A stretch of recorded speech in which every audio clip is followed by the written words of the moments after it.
You know that feeling, right? The lights flicker, your stomach just drops, and you immediately start trying to remember where you put the flashlights. Well, what if you could just skip the panic? In this explainer, we're going to break down how to turn all that anxiety into a calm, confident plan, one that'll keep your home safe and comfortable no matter what's going on outside. Yeah, that scene is a pretty common nightmare. But here's the thing. It does not have to be your reality. With just a little bit of prep, a blackout can be, a minor inconvenience instead of a major crisis. So let's get you ready. So here's our game plan. We're going to start with those critical first moments of an outage. Then we'll build out your essential kit, look at some more advanced power options, talk about protecting your property, and finally wrap it all up with a mindset that keeps you truly prepared for anything. Okay, Section 1, Darkness Falls. What you do in these first 5 minutes is absolutely crucial. It really sets the tone for the entire outage. A calm, methodical approach is going to be your best friend here. Look, your first instinct might be to freak out, but your first action should be a quick head count. Make sure your family, your pets, everyone is safe. Then you got to protect your stuff. Go around and unplug things like computers and TVs to shield them from a nasty power surge when the grid kicks back on. And for light, please stick to flashlights and headlamps. Candles are just a fire hazard you do not need in an already stressful situation. All right, so you've handled the immediate chaos. Now let's get to building what I like to call your blackout bunker. This is your go-to kit, filled with everything you need to stay comfortable and, maybe more importantly, connected. In our world, no power means no communication. It's that simple. That's why your kit absolutely needs a dedicated power source for your devices. You're going to want a high-capacity power bank, something that can charge your phone multiple times. And hey, for longer outages, a compact solar charger is a real game changer, giving you a totally renewable source of energy. And of course, we need the basics: food and water. Stock up on non-perishables, canned goods, protein bars, dried fruit, anything that doesn't need cooking. For water, the rule of thumb is to have at least a 3-day supply. But what does that actually mean for you and your family?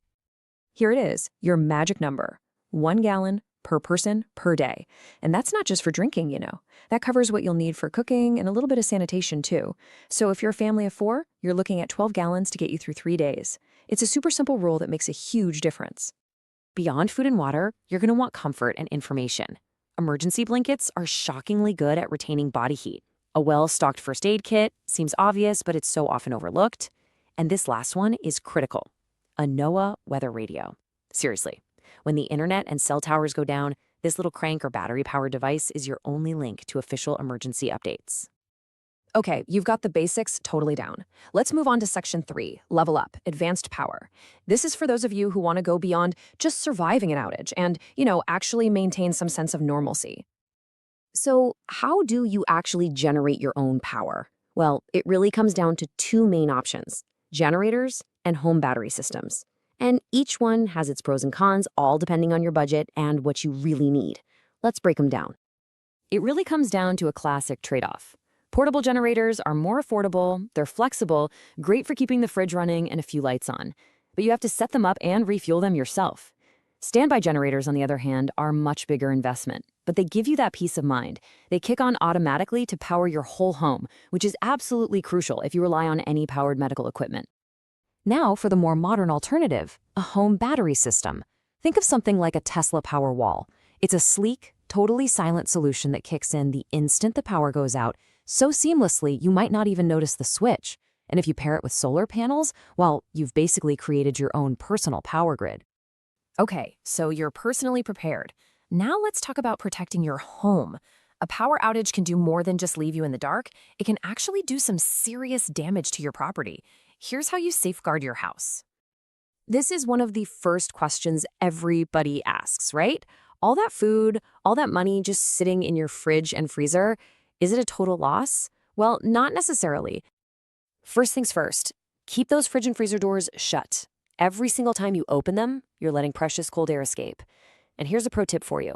A full freezer basically acts like a giant ice pack. It can keep food frozen for up to 48 hours, and an empty one thaws out way faster. So don't be afraid to stock up. A winter blackout, that brings a whole new level of risk. I'm talking about frozen pipes, which can cause thousands of dollars in water damage. It's a nightmare. But you can fight back.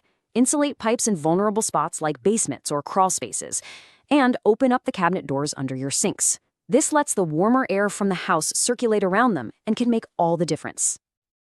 Okay, we've covered gear and we've covered tactics. Let's finish up with our fifth and final section, stay ready, stay connected. This is all about taking preparedness from just a checklist and turning it into an ongoing mindset. You know, a plan you never practice is just a piece of paper. You have to conduct drills, do a blackout night with your family once a year, use your gear, test your plan, and find the holes in it before a real emergency does it for you. Preparedness isn't a destination, it's a practice. But you know, maybe the most powerful resource you have isn't in your emergency kit at all. It's your community. And along outage, your neighbors become your greatest allies, sharing resources, checking in on each other, especially folks who are elderly or vulnerable. That's what turns a street into a real support system. So as we wrap up, I just want to leave you with this question. You've prepared your home, which is amazing, but what about your community? Real resilience isn't just about what's inside your house, it's about who's on your street. Thanks for tuning in.